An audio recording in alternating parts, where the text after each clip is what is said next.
Assalamualaikum warahmatullahi wabarakatuh. Alhamdulillahirabbil alamin.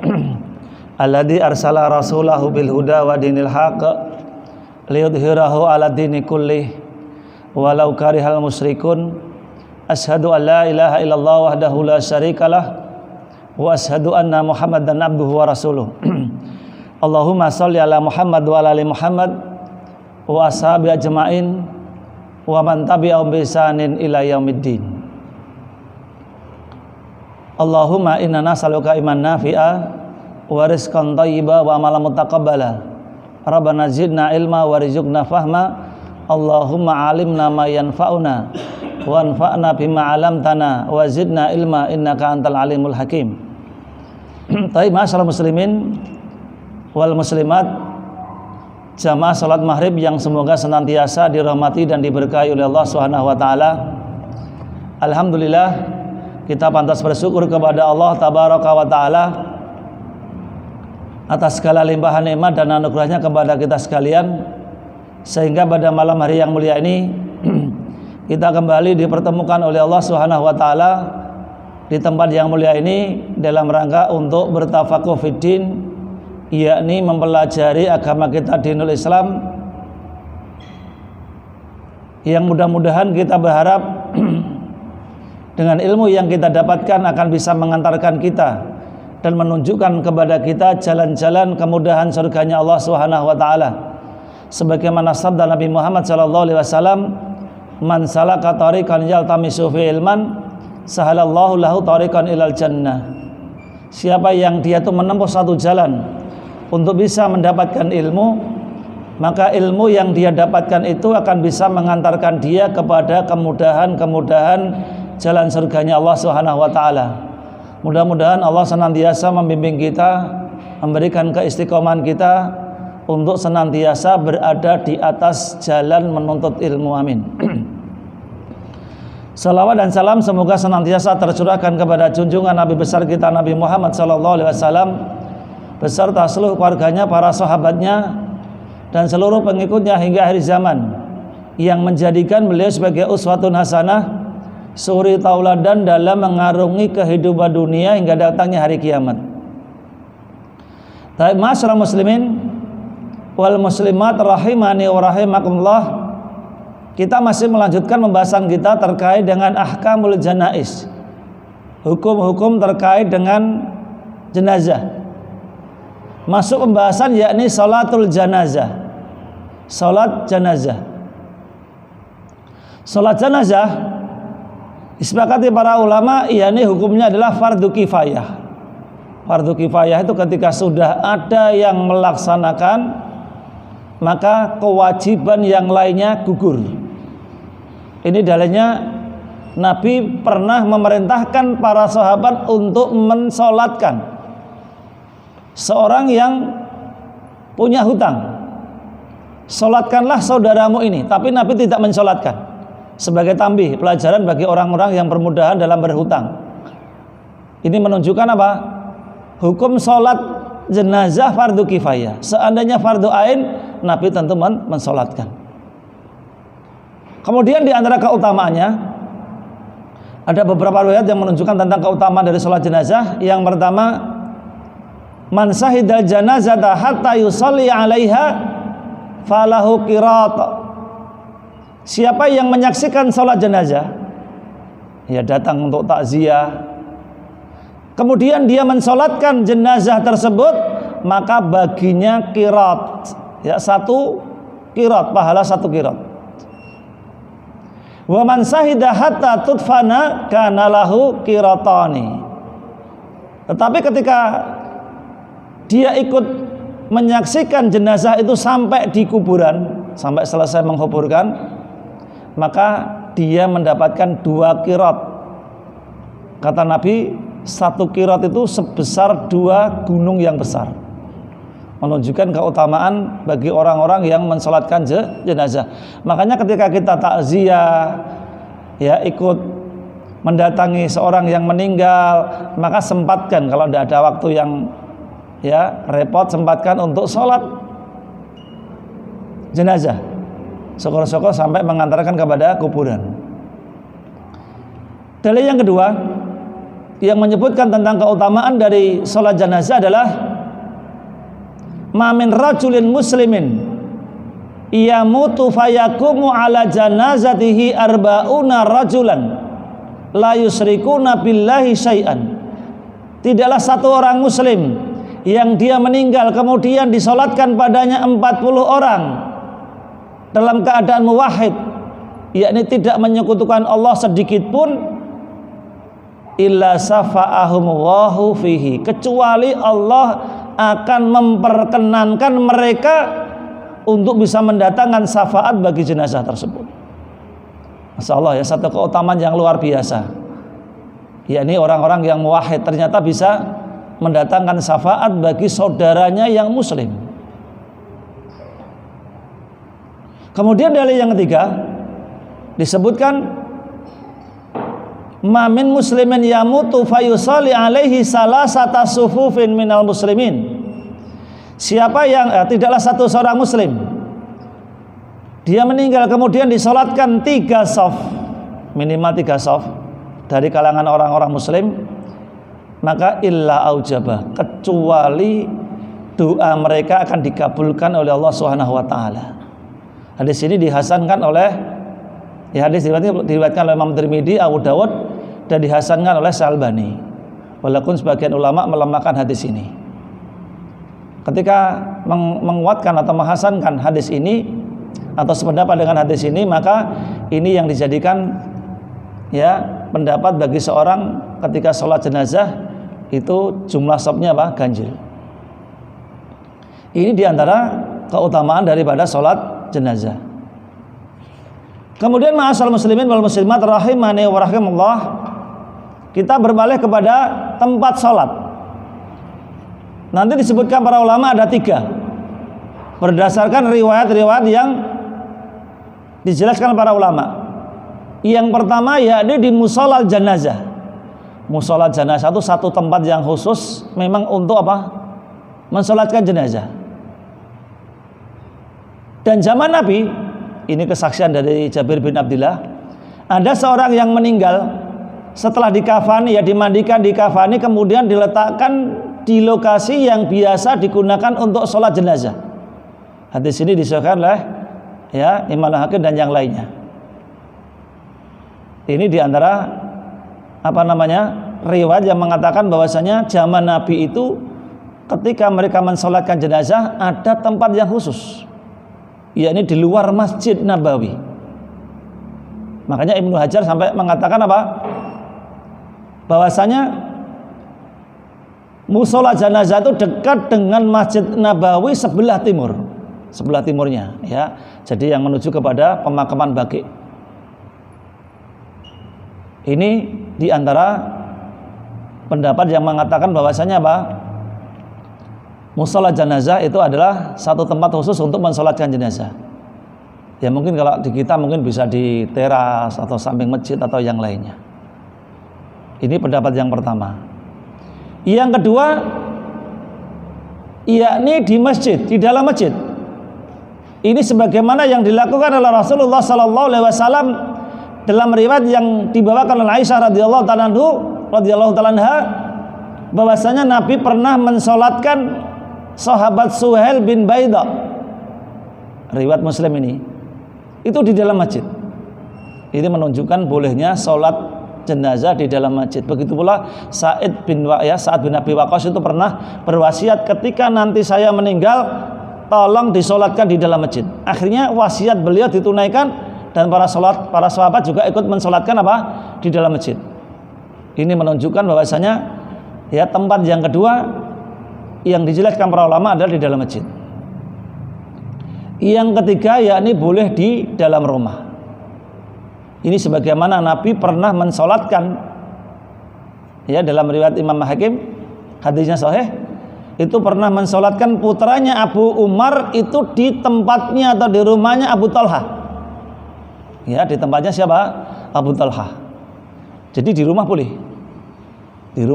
di masjid boleh, atau punya tempat khusus untuk sholat jenazah namanya mushola jenazah juga tidak mengapa. Ini terkait dengan tempat sholat. Kemudian posisi imam. Posisi imam nanti kalau untuk jenazah laki-laki disepakati para ulama 4 mazhab, yakni sejajar dengan kepalanya. Ya, sejajar dengan apa? Kepalanya. Adapun ketika mayat itu perempuan, di sini ada 2 pendapat. Yang pertama yakni inda wasatiha, awasatil mar'ah, yakni di tengah, posisi di tengah.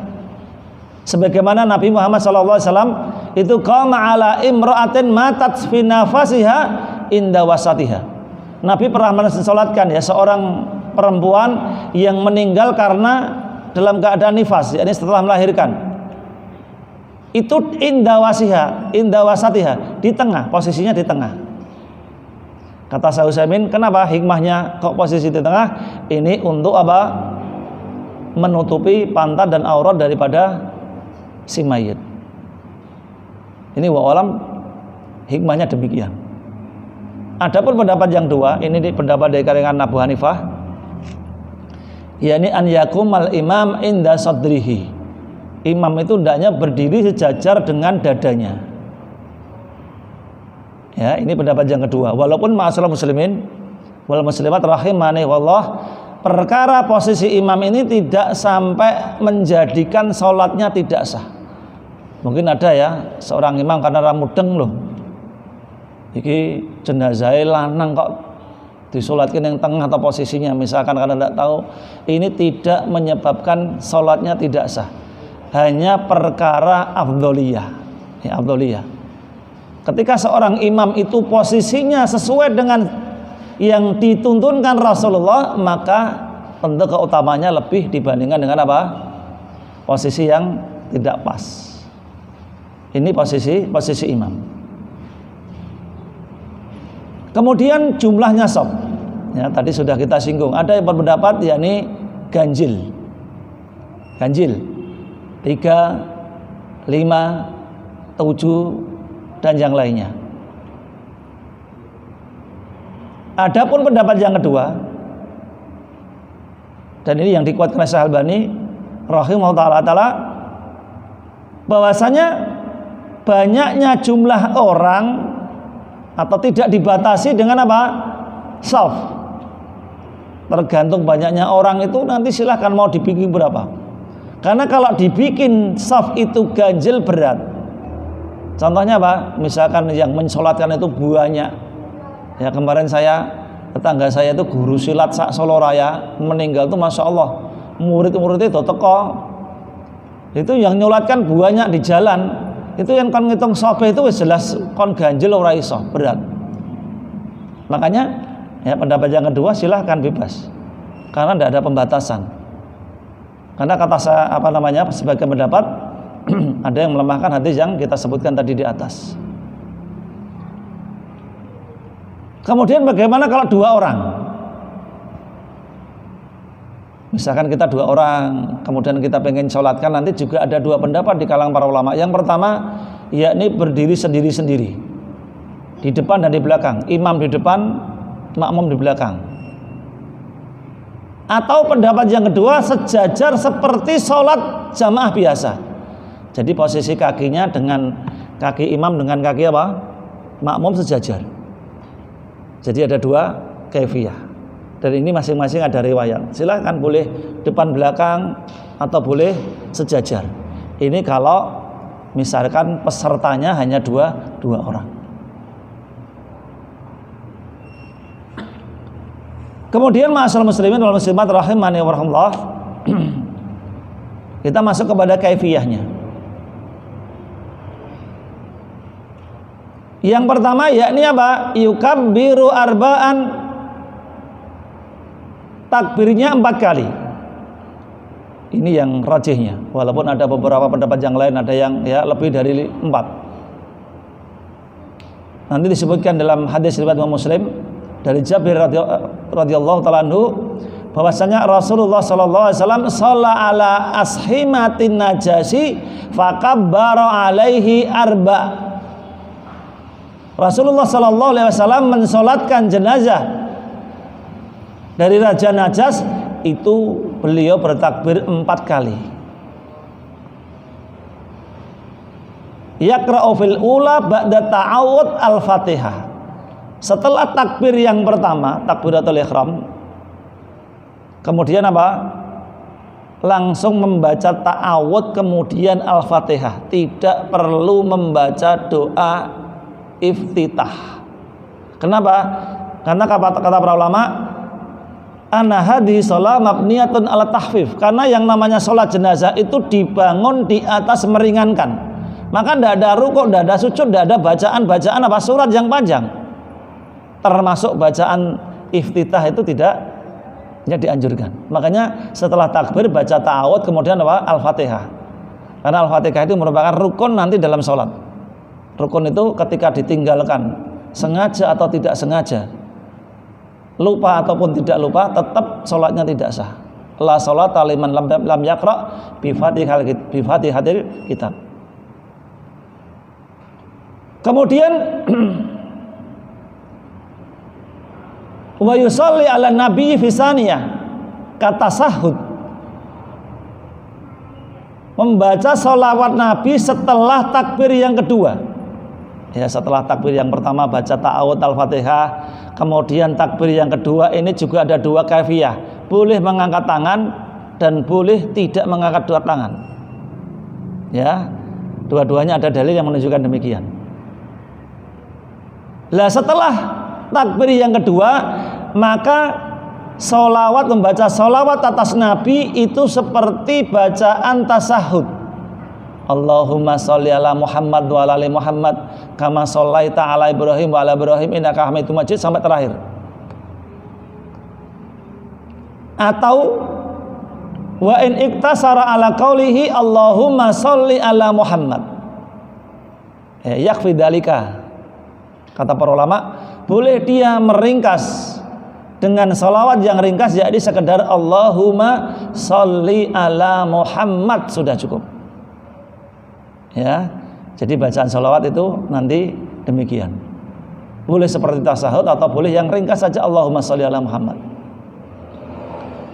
Wa yad'u fi salisati, kemudian dia berdoa di takbir yang ketiga. Jadi setelah takbir yang ketiga itu nanti ada beberapa doa yang disebutkan dalam riwayat.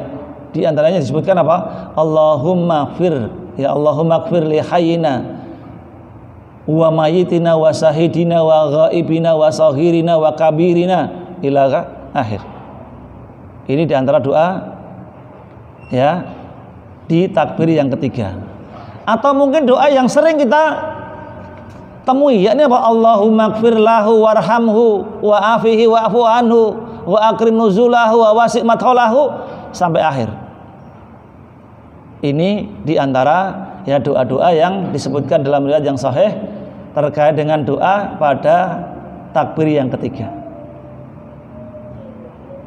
Kemudian setelah itu takbir yang keempat. Ya, takbir yang keempat ini nanti disebutkan para ulama ada beberapa afan sebelumnya. Ketika mayatnya itu masih kecil, ya masih kecil, maka ada sebagian riwayat menyebutkan doanya beda. Seperti disebutkan di sini ini apa? Allahumma ja'alhu duhran liwalidayhi. Ya Allah, jadikan dia sebagai simpanan untuk kedua orang tuanya besok di hari akhirat. Beda.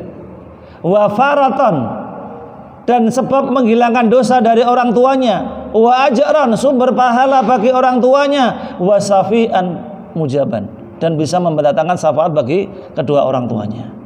Karena mayatnya masih kecil, belum punya dosa.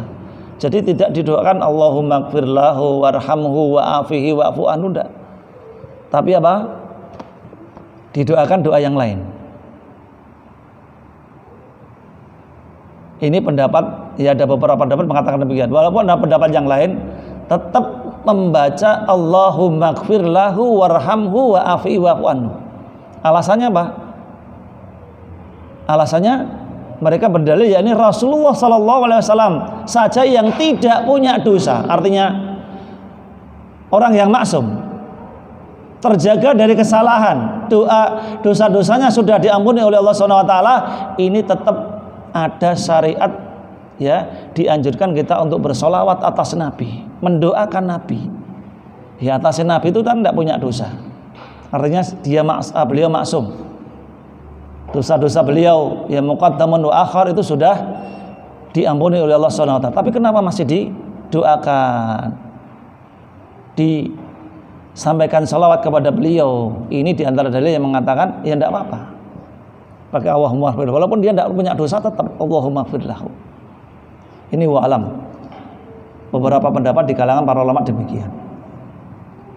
Kemudian ketika mayatnya laki-laki pakai dhamir hu, ketika mayatnya perempuan pakai dhamir ha, ketika mayatnya banyak pakai dhamir hum. Ya, kalau ada kan kita mensolatkan dalam keadaan tertentu langsung 4, langsung 5. Ini berarti Allahumma ighfir lahum. Ya, dhamirnya kepada apa? Mereka. Nanti dalam bahasa Arab demikian. Wa ta'ala.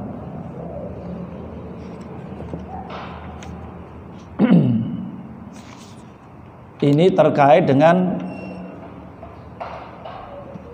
takbir yang ketiga. Kemudian setelah itu takbir yang keempat, wa yaqifu ba'da rabi'ati qalilan. Ini pendapat yang pertama, diam sebentar, wa annahu la yad'u, dan dia tidak berdoa sama sekali, wa yusallim, kemudian salam. Ini takbir yang keempat. Jadi setelah takbir yang keempat itu pendapat yang pertama, ini disebutkan penulis di sini apa? Diam sebentar kemudian salam. Salamnya juga ada 2, sekali ke kanan cukup. Ada yang berpendapat dilanjutkan sampai ke kiri. Ini pendapat yang pertama. Pendapat yang kedua, yakni berdoa dengan Allahumma la tahrimna ajrahu wa la taftina ba'dahu waghfir lana walahu. Boleh doa demikian. Ini dalam sebuah riwayat mengatakan demikian. Yang ketiga, yakni berdoa Rabbana atina fid dunya hasanah wa fil akhirati hasanah wa qina adzabannar. Li'anna hadza doa tahtimu bihi al-adiyah. Karena doa Rabbana atina fid dunya ini sebagai penutup dari doa-doa yang lain. Jadi ada 3 keadaan. Boleh dia diam kemudian salam. Boleh baca Allahumma la tahrimna ajrahu sampai selesai, atau berdoa Rabbana atina fid dunya hasanah. Ini diantara ya kaifiat yang terkait dengan salat jenazah. Kemudian ada pembahasan yang lain. Ketika seorang itu tertinggal dia sholat jenazah, lelah datang ke rumahnya wis disolatke, wis mangkat ning kuburan, misalkan wis rampung dikubur, maka boleh bagi dia mensolatkan di kuburan. Walaupun secara asal itu tidak boleh sholat di kuburan. La tusolli ala qabr, kata Nabi. Janganlah kalian sholat di kuburan. Ini larangan dari Nabi Muhammad SAW. Tapi di beberapa riwayat menunjukkan Nabi pernah mensolatkan seorang jenazah perempuan yang biasa nyapu di masjid. Ya, Nabi tidak mendapati loki biasanya wong ya perempuan yang nyapu di masjid kok ora ketok sudah meninggal wahai Nabi, sudah dikubur malam hari, karena kami khawatir nanti akan memberatkan Nabi, kami inisiatif kubur sendiri. Kemudian Nabi menunjukkan daluni, tunjukkan kepadaku kuburannya. Akhirnya beliau mensolatkan di kuburan wanita tersebut.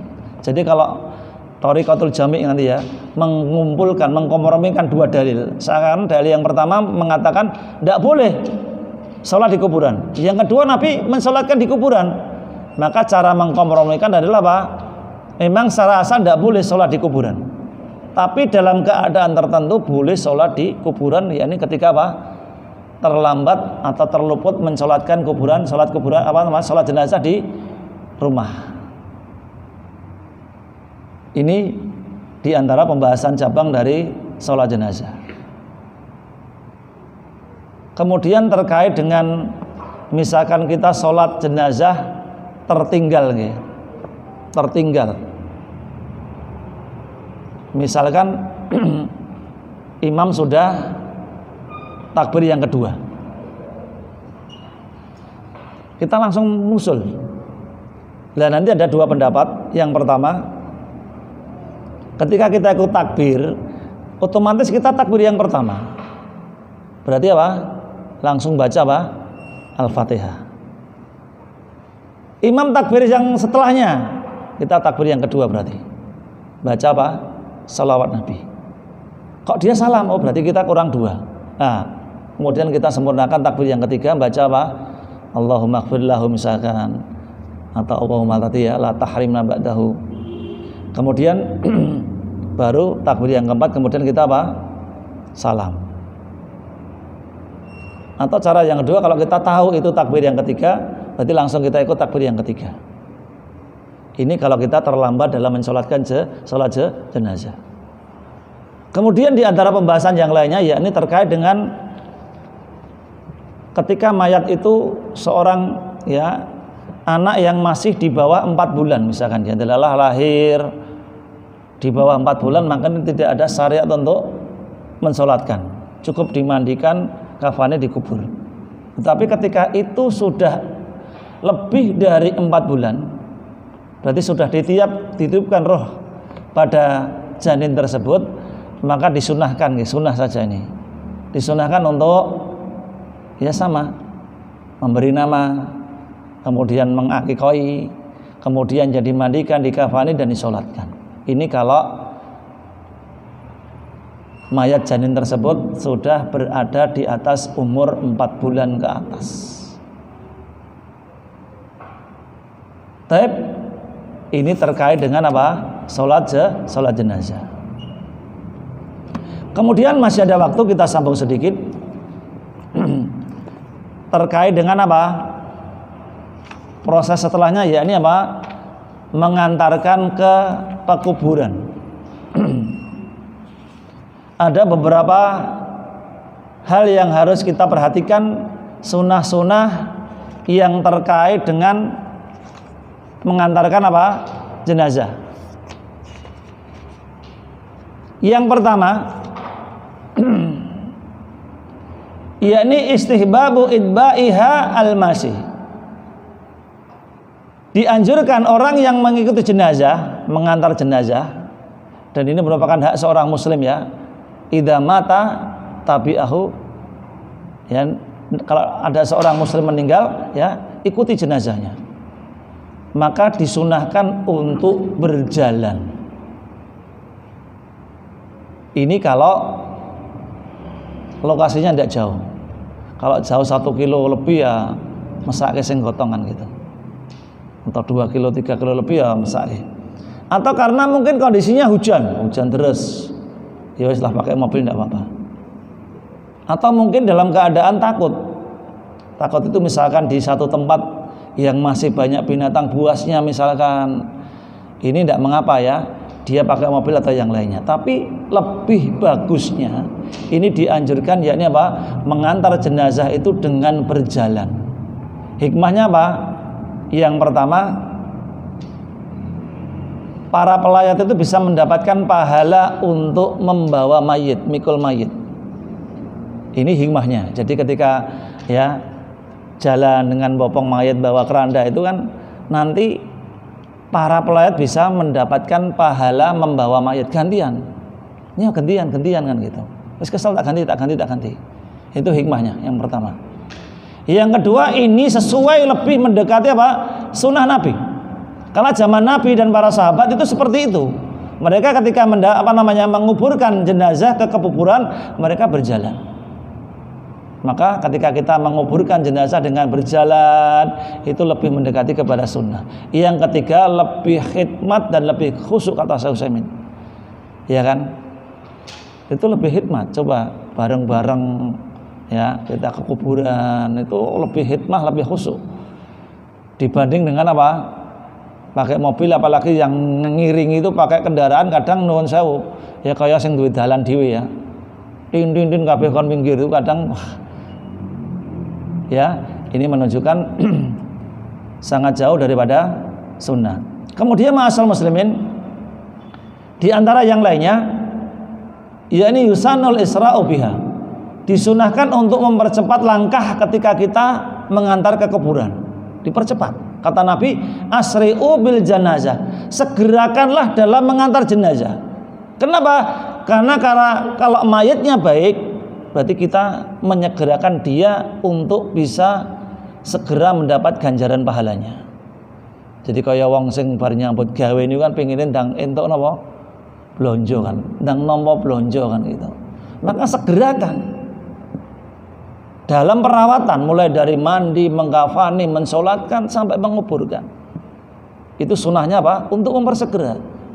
Hikmahnya apa? Kalau mayatnya baik, kata Abdullah bin Mubarak, itu dia segera mendapatkan kebaikan pahala yang dia kerjakan. Kalau mayatnya jelek, kita segera berlepas diri dari kejelekan dia. Ini diantara sunnah yang harus kita perhatikan. Kemudian dalam mengiring jenazah nanti Nabi itu lebih banyak diam dan lebih banyak merenung, menunjukkan kesedihan beliau dalam takziah, dalam mengantar jenazah.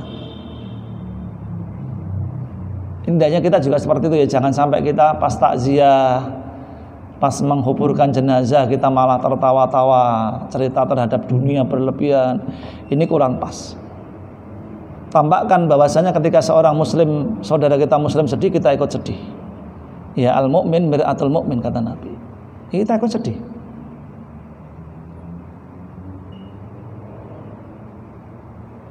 Kemudian tidak ada zikir khusus bagi para pelayat sampai ke kuburan. Ya, kata Nabi, la tabi'il janazah tabi sautin wala narin. Jangan kamu mengikuti jenazah itu dengan suara. Seperti keadaan orang-orang jahiliyah zaman dulu, mereka dengan suara-suara kesedihan, dengan kadang nyanyian-nyanyian dan yang lainnya, maka ini termasuk perkara yang jauh daripada sunnah. Dan juga tidak dengan api.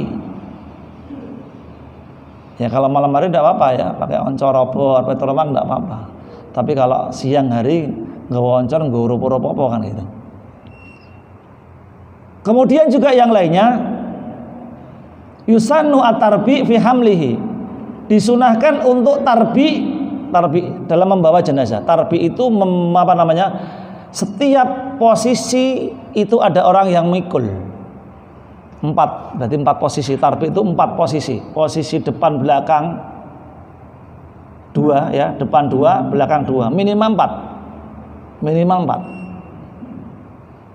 Walaupun kata Syekh Utsaimin, mana yang termudah dan teringanlah. Sing penting 4 posisi ini ada. Perkara sing mikul wong 6 gantian ya, banyak tidak masalah. Sing penting mana yang termudah dan tercepat, tidak mengapa. Kemudian dalam mengangkat jenazah ini nanti khusus laki-laki, tidak boleh perempuan. Ya, makanya ya para wanita itu tidak boleh mengiringi jenazah sampai ke kuburan. Kemudian yang harus diperhatikan yang lainnya, ketika kita sudah masuk ke kuburan, ada perkara yang harus diperhatikan. Yang pertama yakni masuk kubur lepas sandal. Ini kadang banyak dari saudara kita yang belum tahu, ini sunnah ya. Ketika diamalkan dapat pahala. Lepas sandal di luar pintu kuburan. Kemudian berdoa assalamualaikum ya ala ahli diyar minal muslimin wal muslimat sampai terakhir. Semoga keselamatan atas segala penghuni ya, semua penghuni kubur dari kalangan orang-orang muslim, laki-laki maupun perempuan. Sampai yang terakhir, wa inna insyaallah lakum lahikun. Dan sesungguhnya insyaallah kami akan menyusul kalian. Ini menunjukkan doa ini apa? Ingat kepada kematian. Karena di antara hikmah ketika seorang itu mengantar ke kuburan adalah untuk apa? Sarana untuk dzikrul maut. Bahwasanya suatu saat cepat atau lambat kita juga akan menyusul orang yang kita kubur. Kemudian Nabi tidak duduk sampai jenazah diturunkan atau diletakkan. Ini sekedar adab ya. Idza tabi'tumul janazah, kata Nabi, fala tajlisha hatta tudha. apabila kalian mengikuti jenazah, fala tajlis hatta tudok, jangan kalian duduk sampai mayat itu diletakkan. Kalau sudah diletakkan monggo ajeng ya, mau duduk silahkan. Ini adab yang dicontohkan oleh Rasulullah sallallahu alaihi wasallam.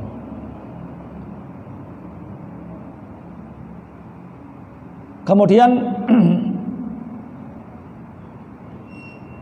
ketika mengubur jenazah itu nanti ya mana yang termudah lah. Tapi nanti jelaskan para ulama itu dari posisi apa? Kaki. Kemudian apa? Yang bawah sudah ada ya. Orang yang di bawah itu kata para ulama adalah apa? Yang berhak adalah walinya dulu, kerabatnya dulu yang di bawah. Itu nanti nampan ini saka kaki kemudian digeser kemudian terakhir sampai kepala. Ini yang termudah seperti itu. Kemudian sunnah terkait dengan mengubur yakni apa? Disunahkan untuk memperdalam dan memperluas kubur. Kata Nabi, ihfiru wa ausi'u wa ahsinu. Galilah dan luaskan kuburannya dan perbagus dalam kuburannya. Jadi orang sak-sake kan gitu loh. Baru ngubur 3 prung kadang sak-sake. Ya ndak, diperbagus juga. Kemudian sunnah yang lainnya yakni dibikin lahat ya. Lahat itu secara bahasa adalah al-mail, condong ke kiblat. Makanya ya lahatnya Nabi itu bentuknya letter L kan ya. Setelah gini letter L menghadap ke kiblat. Itu kalau tanahnya tidak gampang jugruk ini masya Allah bisa diamalkan sunnah seperti ini, lahat. Tapi kalau di zaman di tengah-tengah kita pakai apa? Asak ya. Asak itu ini kemudian tengah ini. Ini juga tidak mengapa. Lahatnya bentuknya sak. Yang penting apa? Dikasih liang lahat namanya ya. Ada sesuatu yang condong untuk meletakkan mayit. Kemudian juga diperbolehkan mengubur mayit itu di setiap waktu kecuali 3 waktu yang terlarang. Ini hendaknya diperhatikan. Yang pertama apa? Yakni ketika matahari terbit sampai matahari meninggi. Jadi yang tesehenjing niku ya ampun sik lah. Tunggu sampai matahari tinggi. Yang kedua, yakni matahari ketika di tengah-tengah langit sampai condong ke barat. Jadi kalau sampai tergelincir ke barat itu baru boleh. Ning yen pas matahari niku pas di tengah-tengah ya. Itu ditunggu dulu sampai matahari tergelincir ke arah barat, berarti bayangan kemana? Bayangan ke arah timur. Yang ketiga yakni ketika setelah sholat asar sampai matahari terbenam. Ini dalam menyolatkan, dalam mengubur hendaknya ya dihindari waktu-waktu yang terlarang ini. Kecuali dalam keadaan darurat beda ya. Misalkan mayatnya mungkin selak bau atau selak ya akan turun hujan lebat misalkan, atau ada kebutuhan yang lain, bolehlah, tidak masalah. Tapi ketika tidak ada ya kebutuhan, maka hendaknya diperhatikan waktu-waktu yang terlarang. Kemudian dalam mengubur yang lainnya diperhatikan yakni hendaknya apa? Disingkap wajahnya. Kemudian pipinya ditempelkan ke tanah. Ini pendapatnya Umar bin Khattab, bahkan beliau meminta nanti kalau mayatnya dikubur diperlakukan demikian. Jadi dibuka wajahnya, pipinya ditempelkan ke tanah. Ya dihadapkan ke kiblat, dibuka wajahnya, kemudian pipinya ditempelkan ke tanah. Kemudian talinya dilepas. Ini walaupun tidak ada pendapat atau riwayat yang mengatakan demikian, tapi ini hanya sekedar untuk menjaga apa? Fitnah. Karena fitnah yang berkembang di tengah masyarakat kita, kalau tali tidak dilepas akan menjadi apa? Cong culi ya. Cong pocongan culi. Itu saya kecil pernah ngunangi sekali itu. Malam hari jam 9 malam kok rame-rame dong ngopo teromak ngopo. Ternyata pengen duduk mayite meneh. Lah ngopo? Lah merimpeni. Ini kan was-was dari syaitan ya. Merimpeni gara-gara tali ini dulali durung diculi. Dibongkar malam-malam itu, Masya Allah. Maka ya sudah, untuk kita menghindari fitnah dilepas. Walaupun kita tidak memahami demikian, dilepas tidak apa-apa, tidak juga tidak mengapa. Hanya sekedar apa? Untuk menghindari fitnah. Kemudian Nabi dulu biasanya setelah beliau menguburkan jenazah, beliau mengatakan kepada para sahabat, istaghfiru li ahikum was'alu lahu atasbit fa innahul ana yus'al. Mintakanlah ampun kepada saudaramu ini dan mintakan ketetapan agar bisa menjawab 3 pertanyaan dari malaikat. Fa innahu al-ana yus'al. Karena sesungguhnya sekarang dia ini ketika kita pulang, dia akan didatangi malaikat dan akan bertanya. Maka ada beberapa anjuran nanti ketika kita terkait dengan orang yang sudah mati, ya untuk mendoakan. Yang pertama ketika apa? Memejamkan mata. Ya kata Nabi, inna ruh idza qubida ittaba'u al-basar. Ketika roh itu dicabut, pandangannya apa? Mengikuti rohnya. Maka dipejamkan matanya, dan ini adalah doa yang diaminkan oleh para malaikat. Berarti doa yang mustajabah. Maka ketika mendapati saudara kita meninggal, matanya masih melek, pejamkan, ini doa yang diijabahi. Yang kedua, doa secara umum. Ini sebagaimana yang dilakukan oleh sahabat Muhajirin dan Ansar. Mereka berdoa, Rabbana ighfir lana wa li ikhwanina alladziina sabaquna bil iman. Ya Allah, ampunilah dosa-dosa kami dan orang-orang yang melebihi mendahului kami, yang meninggal mendahului kami di atas iman. Wa la tajal fi qulubina ghillal lil ladzina amanu rabbana innaka raufur rahim. Ini kebiasaan para sahabat Muhajirin dan Ansar ketika mendapati saudaranya meninggal mendoakan secara umum. Yang ketiga ketika sholat, yang keempat setelah menguburkan. Ini diantara perkara yang dianjurkan ketika kita mendoakan orang yang sudah mati, dan insya Allah akan bermanfaat bagi orang yang sudah meninggal. Baik, ini alhamdulillah kita sudah selesaikan ya ringkasan dari ahkamul janaiz ya. Mudah-mudahan yang sedikit ini bisa menjadi tambahan dan keberkahan bagi kita semua. Kurang lebihnya menimbangkan, dan saya bersyukur pada Allah SWT.